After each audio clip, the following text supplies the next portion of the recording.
26 اگست 2013 رقیہ اور میں واپس کینیڈا جا رہے تھے۔ امر کے مارے جانے کے بعد پورا ایک ہفتہ میری فیملی ٹورانٹو میں کوشش کر رہے تھے کہ بحفاظت گھر واپس آنے کے لیے ہمیں کوئی بھی مناسب فلائٹ مل سکے۔ کل صبح ہم ایئرپورٹ پر جا رہے تھے اور ہم الیگزینڈریا سے گزرے۔ میں گاڑی کی کھڑکی سے باہر گھور کے دیکھ رہی تھی۔ لوگ ایک جگہ سے دوسری جگہ اپنے کام نمٹانے کے لیے بھاگم بھاگ جا رہے تھے، تیز گرمی میں، مصر کی گرمی میں سمجھنے سے قاصر تھی کہ یہ لوگ تو ایسے کر رہے ہیں جیسے کچھ ہوا ہی نہ ہو، جیسے کوئی نارمل عام سا دن ہو۔ میرے لیے یہ ایک عام دن نہیں تھا۔ جلد ہی میں امر کے والدین کے ساتھ ایئرپورٹ پر کھڑی تھی۔ انہوں نے مجھے سلائڈنگ ڈورز تک وہ ہمارے ساتھ آئے، لیکن اس کے آگے انہیں جانے کی اجازت نہیں تھی۔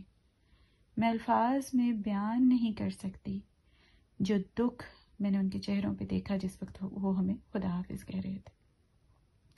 امر کے والد نے ابھی پچھلے ہی دن مجھے یہ بتایا تھا کہ جب تم اور رقیہ ہمارے ساتھ ہوتے ہو، مجھے ایسا لگتا ہے کسی بھی لمحے امر اندر آ جائے گا دروازے سے۔ انہوں نے رقیہ اور مجھے ساتھ لگایا اور پھر ہم انہیں وہیں کھڑا چھوڑ آئے۔ وہ ہمیں دیکھ رہے تھے جاتے ہوئے۔ وہ دیکھ رہے تھے کہ ان کے بیٹے کی باقی متاع آہستہ آہستہ دور فاصلے میں جا رہی ہے۔ ایک 9 مہینے کی بچی کے ساتھ سفر کرنا آسان نہیں ہے، لیکن اس بات کی طرف تو میرا دھیان بمشکل ہی گیا۔ 3 فلائٹس، میرا دھیان مسلسل اس چیز پر تھا جو کچھ آخری 10 دنوں میں ہوا تھا، اور آہستہ آہستہ میں کوشش کر رہی تھی کہ اپنے جذبات کو دبا دوں تاکہ میں رقیہ کا خیال رکھ سکوں۔ 2 اسٹاپ اوورز کے بعد بالآخر ہم ٹورانٹو پہنچے۔ کتنا عجیب سا لگ رہا تھا اس ایئرپورٹ پر دوبارہ آنا۔ یہ وہی ایئرپورٹ تھا جہاں سے امر اور میں ابھی 2 مہینے پہلے کی بات ہے کہ ہم نے اکٹھے ٹریول کیا تھا۔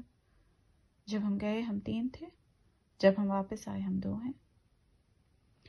میں کسٹم کلیئر کیا، اس کے بعد سامان اٹھایا اور دروازے سے باہر نکلی۔ یہ آدھی رات سے تھوڑا آگے کا وقت تھا۔ میرے والدین اور بہن بھائی باہر میرا انتظار کر رہے تھے۔ میں خوش تھی وہ دوبارہ وہ چہرے دیکھنے پر جو ہر حال میں میرے ساتھ ہیں۔ میں جانتی ہوں میرے ساتھ ہیں۔ میں نے ہر ایک کو باری باری ہگ کیا، لیکن میں روئی نہیں، اس لیے نہیں کہ میں چاہتی نہیں تھی، اس لیے کہ مجھ میں تھا ہی نہیں، میں تھک چکی تھی۔ ہم نے سامان گاڑی میں ڈالا اور گھر کی طرف روانہ ہوئے۔ 27 اگست 2013 اپنے پاؤں پر یہ مٹی لگی رہنے دو۔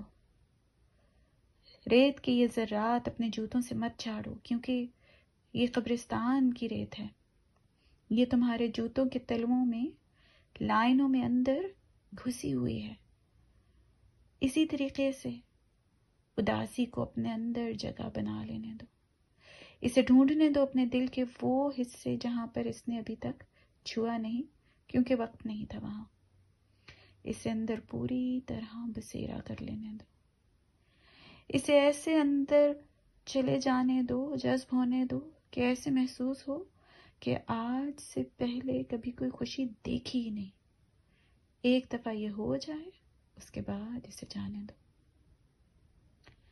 اپنے شوہر کا پرفیوم یہیں الماری کی شیلف میں رکھا رہنے دو تاکہ تمہاری بیٹی کو پتا ہو اس کے بابا کی خوشبو کیسی تھی۔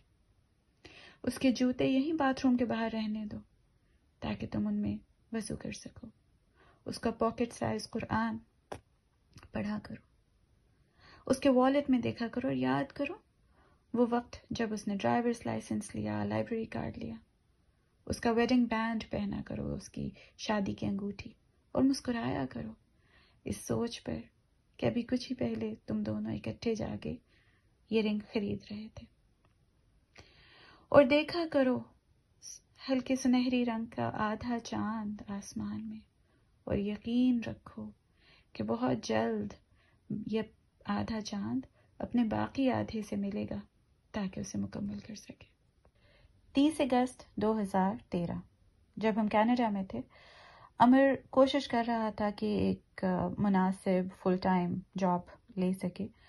اس کی امیدیں اونچی تھیں اور وہ بہت موٹیویٹڈ تھا اپنا تجربہ بنانے کے لیے اور آگے تعلیم حاصل کرنے کے لیے، لیکن ساتھ ہی ساتھ وہ مایوس بھی تھا اس ساری چیز سے کہ اس کو غیر ضروری مشکلات کا سامنا ہے اپنی فیملی کو کے لیے پرووائڈ کرنے میں.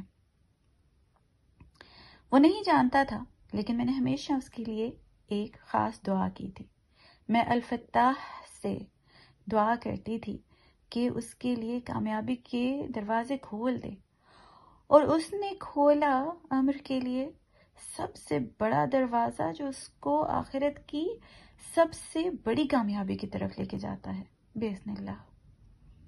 میں اللہ سے کہا کرتی تھی کہ وہ عمر کی مدد کریں، صرف جو وہ چاہتا ہے وہی حاصل کرنے کے لیے نہیں، بلکہ جو اہداف اس نے اپنے لیے مقرر کیے ہیں ان سے بھی بڑھ کر، اور مسلم امت کے لیے ایک میراث چھوڑ کر جائے ہمیشہ رہنے والی.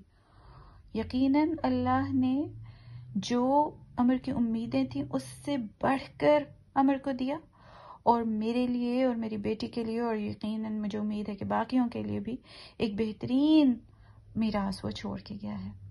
میں الحافظ سے دعا کرتی تھی کہ اللہ کے عمر کی حفاظت کرے، اور اس نے عمر کی روح کو بچا لیا ان بڑے بڑے فتنوں اور مشکلوں سے جس میں ہم اس وقت گھرے ہوئے ہیں.